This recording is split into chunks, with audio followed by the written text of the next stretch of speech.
Good evening, Noswaitha, Croizo, welcome back to the channel. Here we are once again, Puzzle Combat, and this time it is a video that I've been asked to produce by one of my subscribers, so I hope they're subscribed, certainly, but somebody who's replied to me on YouTube. As ever, I always say, you know, if there's any area of the game you would like me to cover, then do please let me know.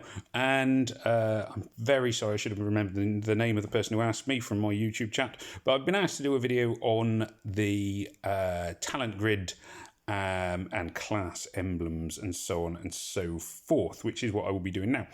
Now, before I begin, let's just actually no, I will just dive straight in. So there are numerous talent class emblems, and they can be acquired by completing certain missions. So as you can see here, there's some I've got lots of, and some that I don't have so many of. It's because I sort of periodically remember to keep up and use them. Now, the history of these items is that it really, if those of you who've ever played Empires and Puzzles, they were introduced as a way to sort of add a bit of depth and development to heroes who had already been maxed out. Did they add to the game? Do they add to the game? I'm not sure, personally. Maybe they do, maybe they don't. They're not all that easy to come by. You get some from chests, you get some from... where else do you get them from? Some from sort of challenge events. Oh, excuse me. Blimey, that wasn't very well timed. And they come in all sorts of types. And most of them obviously are class specific. So you've got, what have we got? That makes 10 different classes of heroes. Assault, Demolitions, Engineer, Medic, Recon, Sentry, Sharpshooter, Spy, Support, Warfighter. And then lastly you have the Reset emblem, which... allows you to fully reset a hero back to 0 class tokens without losing any. So it's like a free reset. I don't need them that often. I have used the reset emblems, but generally you sort of choose your heroes quite, you know, sensibly as to who you're going to ascend as you begin. So those are the emblems. The main place as well, I should say, you get them is the twice weekly class emblem battle special op. I can't think what it's called, and that's going to annoy me now. But they come up and they will basically allow you only to use heroes of 2 specific types, 2 specific classes, and you get those 2 classes give you the emblems for those classes, and that's on Wednesdays and Sundays. And in hindsight, I probably should have done this video on a Wednesday or a Sunday, but there we go. Too late now. So going into the roster. Let me just quickly... Actually, what I'm just quickly going to do is get rid of my feeders. I'm just finishing off Emma here, but it's just... I just want to get these guys out of the way because they clutter up my roster, and where I'm going to be talking about my roster a little bit, it's handy to have them gone. All right, there we are. Most of them gone anyway. Okay, so... when you go into your rosters, you can group heroes by power, rarity, element, name, family, or class. Well, I mean, name is a bit... Family is just like if they're in from different events. So you can see I've got 3 mechanoid ones, 1 Christmas one, a few... you know, so it groups them by where they've come from. Most of mine are just sort of generic Season 1 heroes. I've got a few zombies, and then all of these guys are generic Season 1 heroes. But, you know, I've got a few that have come from separate places. 1 Easter. The 5 at the top are in teams or what have you, but they are. So you can group them by that. I could group them by name. Bit pointless because who cares? I can group them by element, so I can have them in, you know, the ones that are in teams always stay at the top, but I can have purple. So you can do it by lots of ways, but you can also do it by class. And weirdly, class, I think, is the only one which actually does reset the entire... the entire board. I don't know why. Anyway, Yarlani. So basically what you want to be thinking with class emblems, well, let's start off with a very basic concept. Don't use them on 1 and 2 stars. I'm hoping that everybody by now knows that they're just food. You will feed them to your other heroes. Don't give emblems to 1 and 2 stars. It's a waste of time. They're not worth it. Don't bother. End of. So that's step 1. Step 2 is to have a think about which heroes you use the most in each given class. Now, this can be tricky, and it will change over time. For example, at the moment, I can see that in my spy class, I have Rana, and actually I'll probably be using Emma more, so I might want to change it over to Emma. Not really sure why Emma is classed as a spy. I mean, she couldn't look much less like a sort of suitable spy, but there we are. Anyway, never mind, let's not dwell on that. So every hero has got one class. You can't change their class. They will always be in the same class. That's it. So their class is defined. And some of the classes have very useful skills you can pick up, others not so much. So to start with, we've got an assault class. Now, we've got Yarlani, who has had a lot of my assault ones, and as you can see, here is her talent grid. You can see that I've followed a route down through it. I will talk about that in a moment. In fact, I'll probably talk about that before we move on. I could reset it. Because she is a 5-star, upgrading her things requires an enormous amount of emblems. So 5 stars require a lot of emblems to progress down the grid. I mean, calling it a grid's a bit excessive, really, isn't it? It's two strands of spaghetti. But anyway, never mind. Let's not focus on that too much. So most of the skills form into either attack bonus, increases attack by 15 points, health bonus, increases health by X number of points, defense bonus, increases defense by and those are the standard ones that run through all the talent grids. Now, my personal feeling is that I always go for the aggressive offensive style. So I would always go with whichever route takes you to an attack bonus. So attack, health. Attack and health to me is better than health and defense. Attack and defense is better than and so on and so forth. Because I like having heroes that are very powerful, because that's really going to do you more good in things like challenge events and stuff like that, where speed is important. Far more so than defense. So I would always go with the aggressive route down the chart. The only thing is sometimes you'll get a situation. Can I see one here? No. Sometimes you'll have an option between offense and health, and offense and defense, and then I would go with offense and defense, because personally I would say that the defense bonus is more useful than the health bonus. That is my opinion. It's just that, just reducing the amount of health damage you take to me is more valuable than the slight health boost you get. But I've never actually scientifically researched that, so that's just my opinion. So that's the first thing. Now, that's not even the first thing. I don't even know. I've lost track of how many random points I've made. It was that point 3. Not the first point, anyway. So all of the skills. Also, you get these special skills which are specific to groups in this talent grid, in this class. So for the assault ones, they have a wound. Chance to apply bleeding from any normal attack and offensive special attack. So bleeding quite useful, damage over time basically. Can be quite helpful. Now what I might do is, because Ico, although I use Ico a lot, I use Yarlani a lot more. So I might remove the talent grid points from Ico and move them over to Yarlani. Not sure. Or vice versa. I could argue that actually I should be focusing on trying to improve my 4 stars to try and have a little bit more success on a 4-star, what do you call it, challenge event. I don't know. There's no hard and fast rule. Basically, don't waste talent grids giving them to heroes you don't use.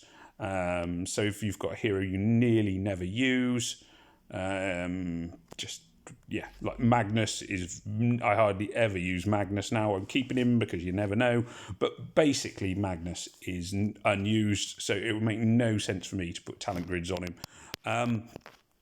And with enough talent grids, you can actually raise. Basically, you can turn a 4-star into a 5-star, 3-star into a 4-star, and a 5-star into something even more.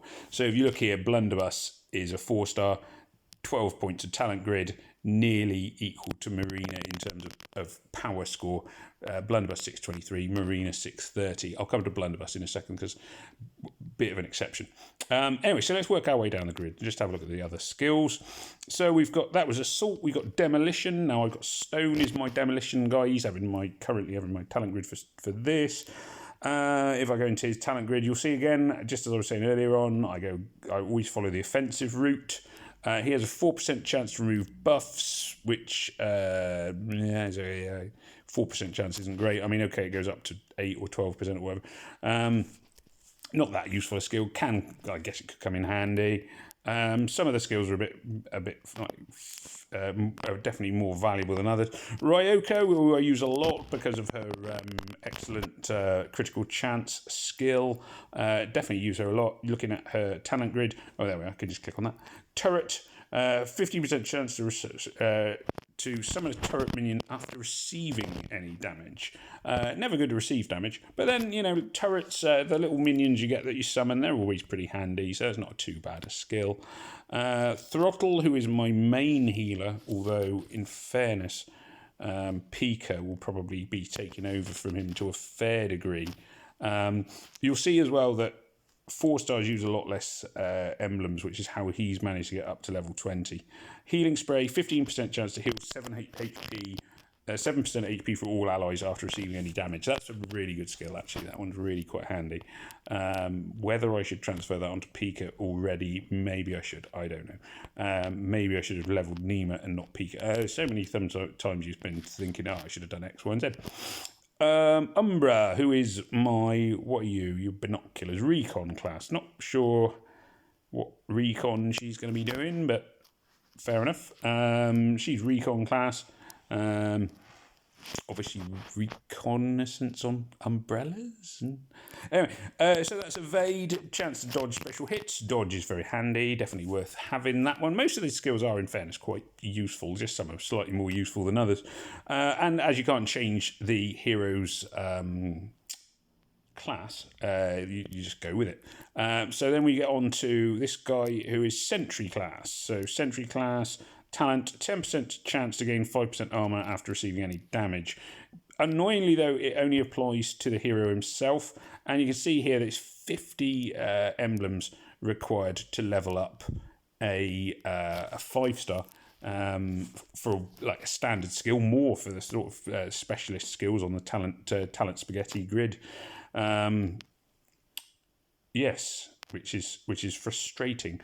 Snipers, I've always haven't really decided who I should level up here. You can see it's only 15 to level up a 4-star as opposed to 50 to level up a 5-star. So it kind of comes down to who do you want to use, really. And on this one, I'm genuinely not sure.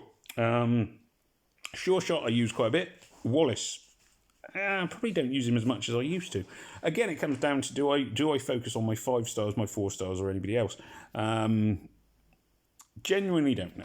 Don't know what to suggest there. I think that depends on what level you're aiming to play.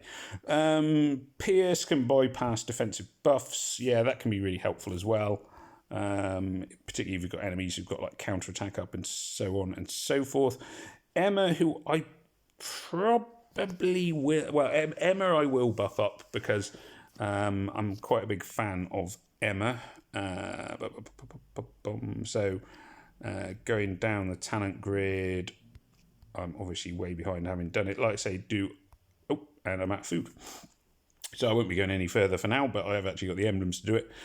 Still don't really see why she's classed as a spy. She doesn't seem a particularly spy type. But Scramble, 6% chance to reduce the charge of the enemy by 10% after dealing any damage. Yeah, that could be handy. Knocking enemies charge down is always good, slows them down, etc, etc, etc. Well, who are we on to? More spies. Then we got... Now, Blunderbuss I use all the time. Really use her all the time. And Blunderbuss is the exception to the rule, because with Blunderbuss I've actually gone down the defensive route, mainly because Blunderbuss is a little bit... what do you call it? Delicate. So Blunderbuss can get killed quite easily. So I've focused on armor more than I have focused on offense. So defense is more important for Blunderbuss. It's the only hero that I would go down this route. Now, 6% chance to resist negative status effects and charge drain. That's a rubbish skill. Let's be honest. I mean, that's... Who cares? That's a really rubbish skill. You can. It's a small chance to resist status ailments. It's not great. I mean, the others are way better than that. That's probably the weakest of the lot. And which class is that?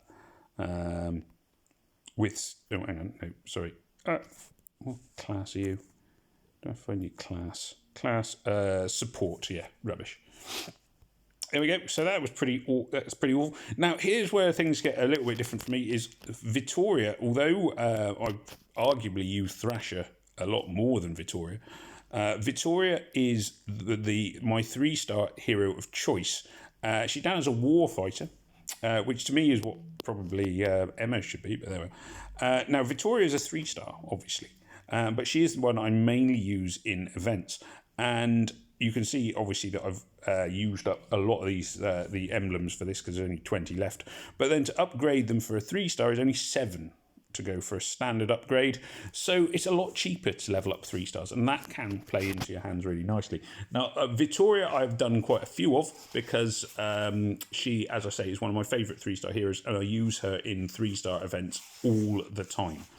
Until they produce a green based challenge event, she will be my go-to 3-star of choice. Carrying on down, and oh, there we are. That's the bottom. That's the bottom of the list. I didn't say what a skill did. What does a skill do? 30% chance to revive. Oh yeah, and that is actually probably the most useful of all skills. Admittedly, not so much for challenge events, which is a shame because that's where I'm using Vittoria all the time. But it is an extraordinarily useful skill on raids and such as that. And that makes me think, actually, that what I could do... Oh, no, it's all right. The attack one's the bottom one. I was going to say was I could just reset the emblems and just dodge, not use the last one. But actually, it wouldn't make any difference because the last special skill she learns is not related to... to that. I was going to say that. Sorry.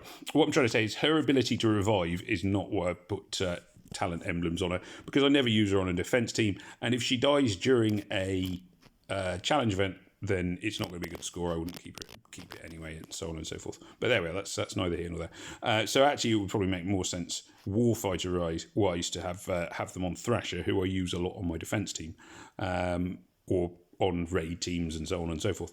But, that's not, as I say, at the moment my focus is still on challenge events, and I can sort of proudly say I've won a few of them. Not so much recently, but I have done. Anyway, I hope there was something useful in all that. Really, the key thing is to get emblems whenever you can. Keep picking them up. Sometimes you can buy them if you're a cash player. Obviously, I'm not, but you can go out and buy emblems. But a lot of the time, you can earn them by doing the special ops and just regular things like filling up your heroes and enemies' chests and so on and so forth. So they are worth having. They do boost the power of your heroes. Are they an essential element to the game? Maybe. Do they help? Do they make the game better? Yeah, maybe. I'm not sure that they are that as exciting as they could have been. Personally, like I say, the thing for me is that although they call it a talent grid, it's really just there's only 2 paths you can take. I would have thought there'd be a lot more room to personalise characters, individualise characters a lot more than that. That would be my personal preference. Would be you add in a load of choices rather than just one. 2, sorry. But there we are. That's just my feelings. They do add something to the game, I guess. Anyway, so there we are. So that is that. As I sort of mentioned at the start of the video, if you do have any queries or things you'd like me to talk about, please do let me know, because I will try and do videos by request. Please do remember to like, share, comment, and subscribe. And please, if you are going to ask me a question, it's only polite. It's a bit of a courtesy to subscribe as well. Anyway, so there we go. It just remains for me to say thank you very much for watching, and may death come swiftly to your enemies. Good night, Hoylvauer.